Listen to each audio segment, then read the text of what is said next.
दशम श्रेणी पिलामाने शुभ संध्या। हिंदी सौरभ पुस्तक मनुष्यता कविताटी को आज आम पढ़ा। ए कविताटी को लिखिं मैथिली शरण गुप्त। ए कविताटी को पढ़ा पूर्व मु गोटे कथा कहबी। मु सकाळे मोर यूट्यूब चैनल चेक कली, आज 100 सब्सक्राइबर्स पूरा हो जाइछंती। ये सब तुम मान बहुत बहुत धन्यवाद। मते बहुत प्रेरणा देथिबा जोगु मो चैनल ग्रो करुची। बहुत बहुत मो हृदय मु तुम मान को धन्यवाद अर्पण करुची। चलो कविताटी को पढ़ा। मनुष्यता मैथिली शरण गुप्त।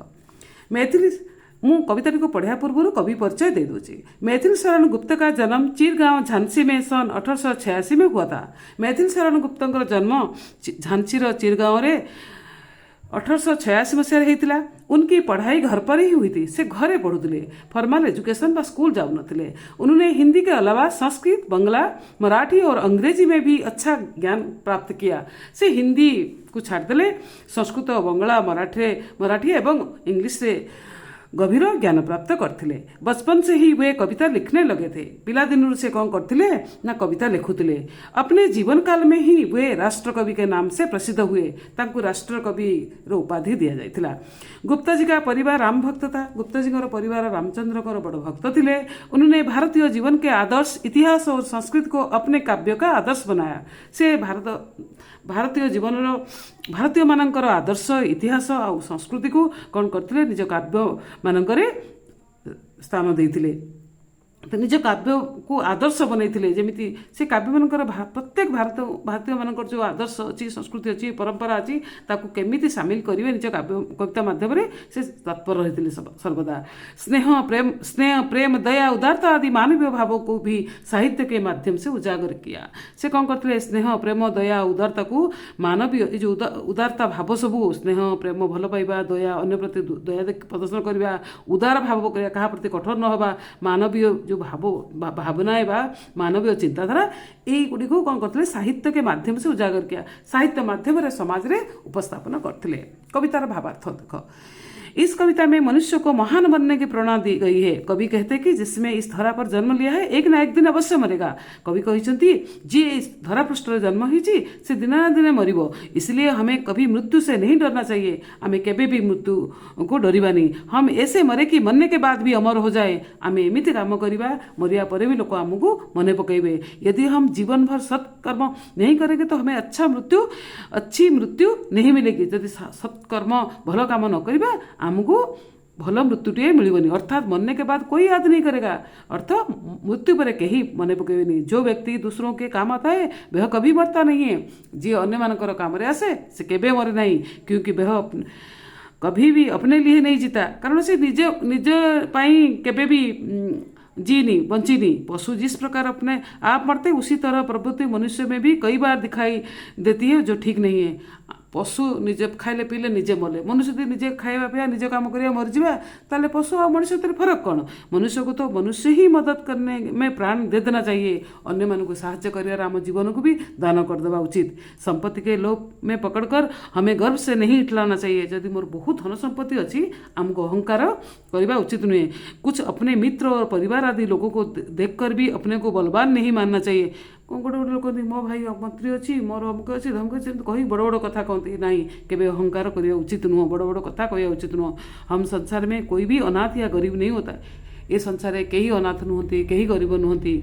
यहाँ कोई भी अनाथ नहीं हो सकता, क्योंकि ईश्वर समस्त के सहित अच्छा। क्योंकि जो तीनों लोगों के नाथ है सदा सबके साथ होते हैं। ईश्वर जो त्रिलोकनाथ, तीन लोक जी आमको रहीकि आमको आशीर्वाद दौरान से गरीब धनी समस्त सहित अच्छा। क्योंकि ईश्वर दीनबंधु है। ईश्वर को दीनबंधु कहा जाए कारण ईश्वर होती गरीब लोकंकर बंधु। गरीबों पर दया करने वाले भी परम दयालु हुए। गरीब मानकर दया करवा होची परम जे करे से परम दयालु। विशाल हाथ वाले हैं, अर्थात वे सबकी मदद करने के लिए सदा तत्पर रहते हैं। विशाल माने बड़ हृदय रख, बड़ हाथ रखी था अन्य मान दया करिया पई, मदद करिया पई, अन्यर उपकार करिया पई। जो अधीर होकर अहंकारी बन जाते हैं तो सच में भाग्यहीन है। जे बहुत व्यस्त है कि बहुत अहंकार हो जाए से भाग्यहीन, तार भल भाग्य नहीं।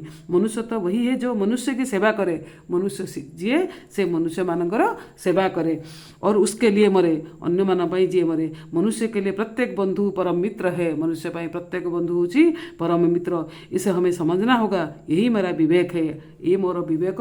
मो विवेक यह कौच भल कम करने, अन्यर उपकार करने। एक ही भगवान हम सबके पिता है। भगवान आम समस्तंकर जे अच्छी स्वयं प्रभु आम मानकर पिता। वे पुरातन प्रसिद्ध पुरुष है। भगवान होती प्रसिद्ध पुरुष, वो ईश्वर है। से भगवान ईश्वर, यह तो सत्य है कि हमें अपने कर्म के अनुरूप फल भोगना होता है। ये सत कथा। आम कर्म अनुसार हमको फल मिलिବ। इसलिए बाहर तौर पर हम भले ही अलग अलग दिखाई देते हैं पर अंदर से एक। बाहर दुनिया पे आम अलग अलग देखा कि भितर आम समस्ते मनुष्य तो आम भितर अच्छी। हम में अंतर ही एकता है। आम भीतर जो अलगापण अच्छी सेटा आम भीतर एकता। वेद ऐसा ही कहता है। समाज में अनर्थ तब होता है जब मनुष्य दूसरे को अपना बंधु नहीं मानता। समाज अनर्थ हो जाए, लोग जमी अन्य मानक बंधु तले मानिया बंद करदेवे। मनुष्य को ही मनुष्य पीड़ा को दूर करना होगा। आम मनुष्य मानकर पीड़ा को दूर करवा।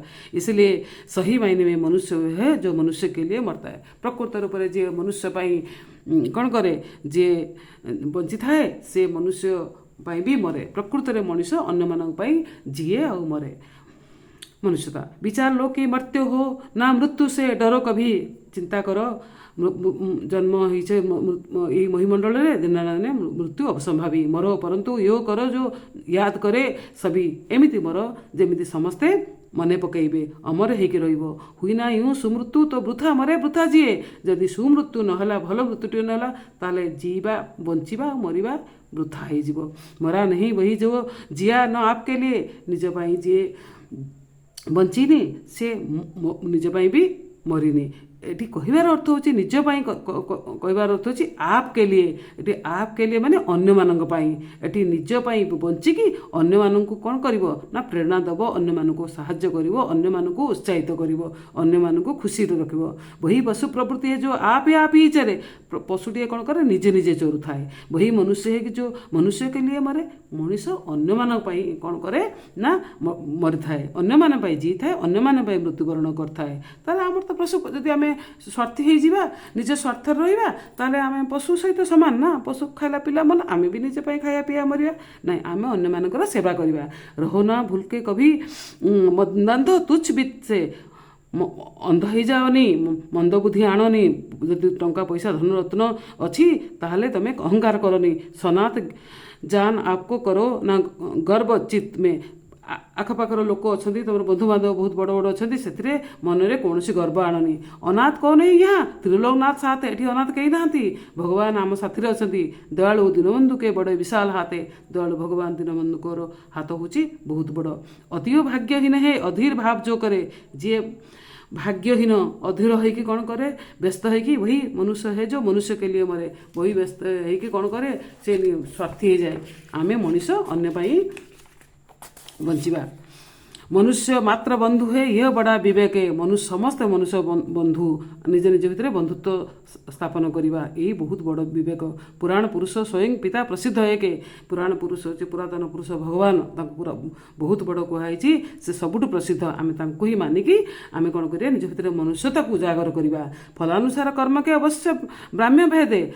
समाज रे निज फल अनुसार आमको कौन कर्म अनुसार फल मिल ये तो कथा अच्छी किंतु आम भल कर्म करवा। परंतु अंतरेक्य में प्रमाणभूत भेदे। आम भितर जो अंतर अच्छी अलग अलग पणिया अच्छी ये आम कौन करुचे आम मनुष्यता को हरई दौचे। आम भितर बहुत अंतर रोचे। आम अंतर को भूलिकी अन्य मानकर साहाय्य करवा, समस्त को समान भाविया। अनर्थ है कि बंधुहीना बंधु की व्यथा हरे अनर्थ हो पिला माने। जदि आम बंधु है कि बंधु मानकर सांग मानकर समाजर लोक मानकर जदि व्यथा दुख को हरण न करती। वही मनुष्य है जो मनुष्य के लिए मरे। प्रकृत मनुष्य जी अन्य मानक पाई बंची थाए। धन्यवाद पिला माने मो वीडियो को सुनथिया।